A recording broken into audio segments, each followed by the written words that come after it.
for him to kind of bring me into his network after, working with him. Also, like there's so many times where we'll have like adventures, experiences together or whatnot. Like we'll go out to, like last year we flew out on a private jet out to Dan Fleischman's birthday party, which is like the world's largest pizza party. Really cool experience. We'll go out in the jet, go to like his races and everything like that. And it's become at a point where we understand, for at least through my perception, it's like we understand that when we're in work mode, we're in work mode. But we also spend time together outside of the office. And it's like when we're outside of the office, like work is not talked about. Like when we go out to play, it's like we're there, we're present in the moment, whether it's like racing the cars, racing Baja, we went to Hawaii, we went to, Beverly Hills for the birthday party, all these other like little experiences. It's like you're just present in the moment, like getting to know each other on a personal level, talking, helping each other, having these deep conversations about life. And I don't think there's been a time where we've been out of the office where we've actually talked about work outside of the office, which is really cool. So I think that's like very powerful. If you are spending time with your coworkers, is like, know that at work, it's work, but also too, like become friends with people that you work with. It's like, they're almost your family. You literally spend more time with them than you probably do with your wife at the end of the day. Or your wife's significant other, or, anybody else. So it's like, understand that there's kind of those like boundaries where it's like, hey, this is work time, this is playtime, and just like separate those. And when you can create that like family friend connection, but it's also you're building like big shit together in the office, I think that's a very kind of like special, like connection or whatever that helps each other like thrive in each other's ways. I love hearing some back end about Sean. By the way, if you're listening, his book is specifically called How to Make Shit Happen by Sean Whalen. I always say, get shit done. I just love how raw he is. Yeah. And, I first discovered Lions Not Sheep brand in the race community. It's amazing. I always laugh about how many lives are touched in the race community, the off-road race community, that is, mainly because everybody there is so down to earth, the team owners and drivers, because we realize once we get off the starting line, you're in the middle of nowhere. If you break down, you better hope somebody pulls over, and you better hope you were nice to that guy, back in the pits. You're talking about, Dan Fleischman was my first sponsor in a race team when he was with Who's Your Daddy. When he started that company, he sponsored my race truck. So funny to hear his name pop up in the conversation. But, a guy on my team was wearing the Lions Not Sheep shirt. And I don't know. I don't even think you weren't there. It was super small at the time, and he was just enamored with Sean and the coaching group and what they were doing.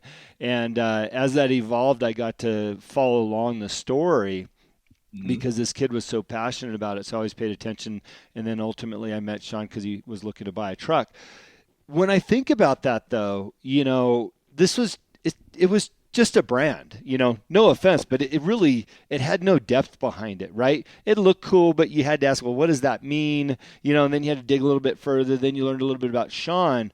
But what you're doing with that brand, you have that autonomy to blow it up. You've taken really something that didn't have a meaning to a lot of ordinary folks outside of that hardcore world of, hey, Lions Not Sheep. How do you make something like that evolve into, look, I consider almost a household name now. I'm up in no man's land, Montana, and I'm at the rodeo, and these Dana and Rob walk up to me. They're like, hey, cool shirt. We like those guys. And we'll sit next to you. I'm like, well, who are you guys? Right? And, he's big and intimidating. She's full of muscles. Like, oh, we're friends of Sean Whalen's. Here I'm in the middle of nowhere. This brand has evolved across the country, if not around corners of the world. How do you do something like that with relatively something very simple? Yeah. So, I mean, it all kind of started where Lions Not Sheep was a mantra that kind of came into Sean's life. And then from there, he just put it on a single t-shirt, started wearing it around. And then a few people were like, hey, I want to buy a t-shirt. And so he had a buddy who had like a printing company, apparel company or whatnot. So he just like listed the first t-shirt up on his website. Cause he's like, I don't want to build my own website. I don't want to deal with it. Like, just, I need somewhere to send so people can buy some like t-shirts and everything like that. But I really think the foundation that allowed us to explode with so much growth was that Sean was pushing that message for 4 or 5 years up until we even started going and pushing the apparel. So with him building his personal brand, with him sharing his truth, his trials, tribulations, his backstory, everything like that with the public, I think they really started to resonate with him, and then started really connecting the message of Lions Not Sheep with Sean as the main avatar. When you talk about somebody who's gone through such crazy events in their past life, whether it be like his divorce, his bankruptcy, all this he's extremely open about. Anything that I'm saying here, he's said a million times online somewhere or the Yeah, other. absolutely. just for the listeners who don't know about Sean, but yeah, he'll share literally anything on his platform. And I think a lot of people resonated with someone who's like standing up and being a leader, even through, the hardship at times. And that's where they kind of started linking the message of, be a leader, not a follower, be a lion, not a sheep. That kind of came together. And I think where it really started propelling those, when we started running marketing, when we started running ads, when we started getting into t-shirts and more homes. And as we continue to start to spread the message and our mantra of what it means to be, a lion, not a sheep, from there, it really started connecting with a lot of people. And I think as we started pushing it out to the masses, what happened was that, like, a lot of people, lions not sheep means something different to every single person. Mm-hmm. Still to this day, if you go up to Sean and you say, hey, what does lions not sheep mean? He'll ask you, what does it mean to you? Because the answer is different depending on every single person's situation, life, where they're at, where their mindset is. And a lot of them get it. They understand it off the bat, be a leader, not a follower. But I think it became such a simple phrase that made people think so deeply about who they are as a person, that as they started sharing that with their friends, as they started sharing it with their family, as they started wearing the shirts, it really created this compounding snowball effect. And that's where the message really started spreading.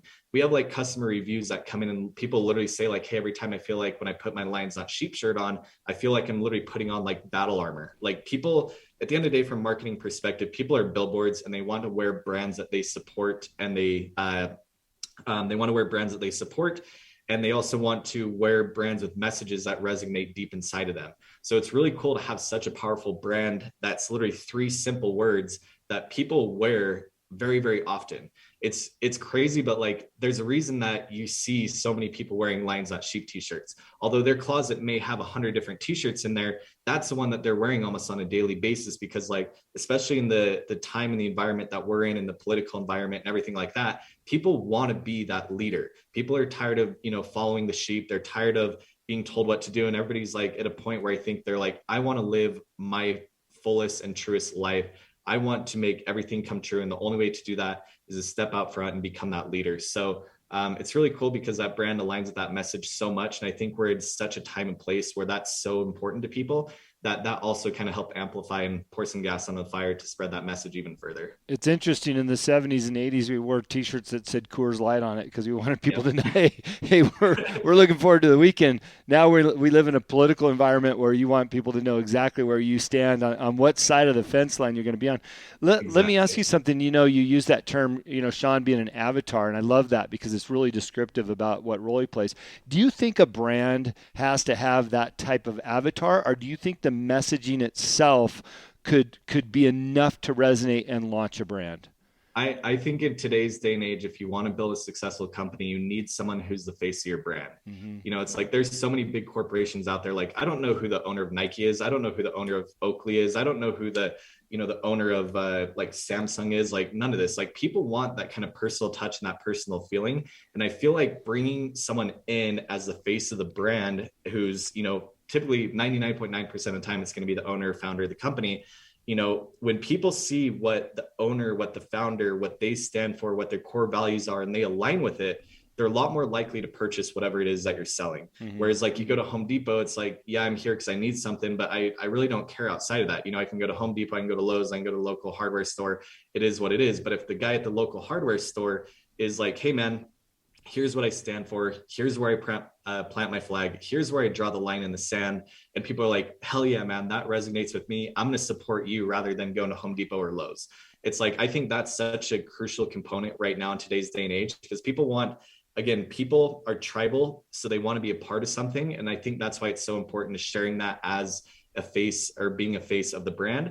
And on top of that too, is I think the transparency in there is what really keeps people in for the long term. Mm-hmm. Sean's not afraid to show everything that's going on in the warehouse. He's told people how much money he spent in inventory. He shows people that, he had mess ups that cost us hundreds of thousands of dollars. He's told everybody, every single pretty much component of like, hey, here's literally how we make our t-shirts. Here's where we make our t-shirts. Here's where our warehouse is. Come stop by. Like, every single little piece of it. And I think people kind of seeing into a business at that point show that like there's real people in here, there's other people involved. Here's the employees of the company. It's like it's really cool because when you start aligning with that, you almost become a part of the company yourself. And so I think that that kind of integration from like not just being a customer, but kind of tying people in as like a family or as a whole is going to help your business explode tenfold compared to where it used to be 10 years ago, where it really didn't matter when, social media was still in its infancy stages, where you couldn't really share anything as a personal brand or personal leader. But it's gotten to a point where the most valuable thing in the world is your name and your personal brand above any kind of resume, above anything else. And so like when you're leveraging that in business, I think that's going to amplify your growth tenfold and give you way easier time starting than it would be just trying to hide behind a brand and try and sell, whatever it is that you're selling. You brought it up a few times, and we'll try to get off Sean's topic here. Obviously, you work for him, and you've done so much for him. Sean is really good at saying, "Hey, just copy me. Just copy me. Hey, you want to succeed? Just copy me. Here it is." Yep. And like you said, he gives out all his secrets. I know for a fact my wife has an apparel company. She texted him, asked him what brand of T-shirt he used. He texts her right back. Here's the brand of T-shirt I use. This is the blended cotton. And she's like, "Wow, he just gave me all that." Thank you for listening to today's show. It is my pleasure and honor to interview all of the guests that have been on the. They're trying to cut us off there.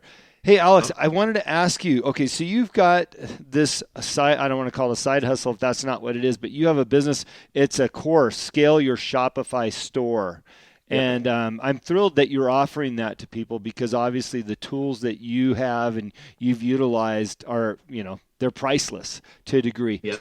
I don't want to give away all your secrets, but what secrets can you give some of my listeners? Okay, they got a brand, they've got their voice, they've got their T-shirt or whatever it is, their widget. Yep. What are some of the steps that they can take to see some success? And if they really want to amplify it, jump into your course. Yeah, I mean, from a lot of the students that I bring on, the biggest and most common kind of mistake that I see, and again, let me backstep real quick and reference. This is specifically, the course is tailored towards people who are selling physical products directly to a consumer. So that's what I specialize in. It's not, lead generation. It's not, selling like SaaS softwares or anything like that. It's literally like if you have a T-shirt, if you have a, phone case, if you got little lights, if you got whatever, any kind of physical product, that's what I specialize in. So a lot of the students that I see that come into my course, the biggest thing is that they don't, you really need to make your website look like $1 million brand, even if you haven't sold a single dollar worth of products. Mm-hmm. There's been a lot of like turn and burn with a lot of these like drop shipping companies that popped up on Facebook and just like literally like destroy the entire marketplace with like consumer trust because they'd essentially be taking a product from China, selling it on Facebook to make a quick buck. The product is super shitty quality. It'd get to the customer in like 2 months. And people have like since had very, very big trust issues with buying things online, especially when you start advertising through Facebook, which is probably the easiest software or ad platform to get started with and the most common one.